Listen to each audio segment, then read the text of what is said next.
नमस्कार. मराठी किचनमध्ये सगळ्यांचं खूप मनापासून स्वागत आहे. तर मी आज बनवते मोड आलेल्या हिरव्या मुगाचा खमंग असा पराठा.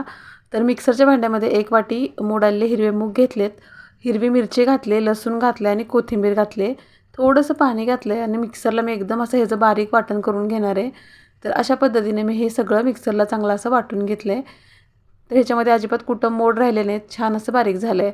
आता एका भांड्यामध्ये हे सगळं मिश्रण मी काढून घेते. आता भांड्याला पीठ लागलं होतं तर थोडंसं पाणी घातलं आहे आणि ते पीठसुद्धा मी पाणीसुद्धा चांगलं खवळून ह्याच्यामध्ये घालून घेतलं आहे.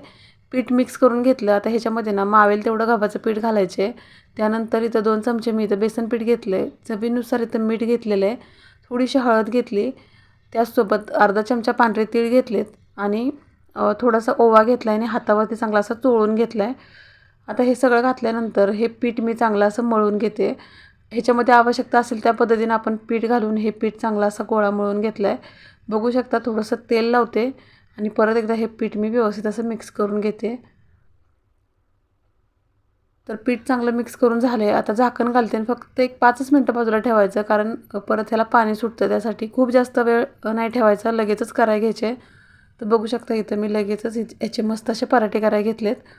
तर पोळपाटावरती थोडंसं पीठ घेतलं आहे आणि ह्याच्यामध्ये हे जे पीठ मळून ठेवलं आहे ना मुगाचं, हे चांगलं मिक्स करून घेते आधी.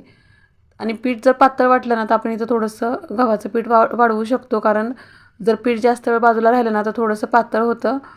तर पीठ जास्त लागू नये म्हणून मी वाटतानाच पाणी कमी घातलं आहे, कारण ह्याला छान अशी मुगाची चव यायला पाहिजे पराठ्याला त्यासाठी. तर एक पिठाचा गोळा घेतला आहे, दोन्ही साईडून चांगलं पीठ लावून घेतलं आहे आणि ह्याचा मस्त असा मी पराठा लाटून घेते.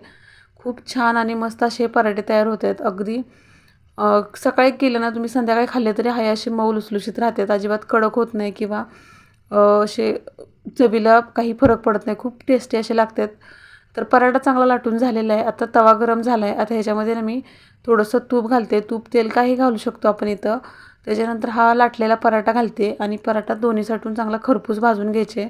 तर एका साईडून भाजून झाल्यानंतर दुसऱ्या बाजूने मी भाजायला घातलं आहे आणि बघू शकता इथं रंग किती छान आला आहे. आता मी ह्याच्यावरती अजून थोडंसं तूप लावून घेते.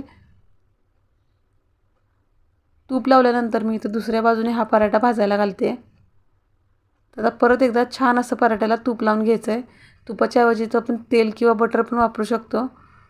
तर मस्त असं तूप लावल्यानंतर दुसऱ्या बाजूने मी हा पराठा चांगला खमंग असा, आता दोन्ही बाजूने मी हा पराठा चांगला भाजून घेते. तर मुलांच्या डब्याला तुम्हाला पटकन काय करायचं असेल ना किंवा नाश्त्याला जर तोच नाश्ता खाऊन कंटाळा आला असेल ना आणि घरात जर मोड आलेले मूग असतील तर हा नाश्ता तुम्ही नक्की करून बघा. अगदी कोणत्या भाजीची, चटणीची, कशाचीही गरज पडत नाही. अगदी दह्यासोबत किंवा लोणच्यासोबत तुम्ही सुद्धा हा पराठा खाऊ शकता किंवा नुसतासुद्धा पराठा खायला खूप छान लागतो. तर इथे बघा मस्त असे हिरव्या मूग आलेले मोडाचे पराठे मस्त असे तयार झालेत, मऊ लुसलुशीत. आणि तुम्ही बघू शकता इथं किती छान मऊ असा हा पराठा झालेला आहे. सकाळी करून संध्याकाळी खाल्ला तरी असाच हा पराठा राहणार आहे. तर रेसिपी आवडली असेल तर नक्की करून बघा. व्हिडिओ जरा जरी आवडला असेल तर लाईक, शेअर, सबस्क्राईब जरूर करा.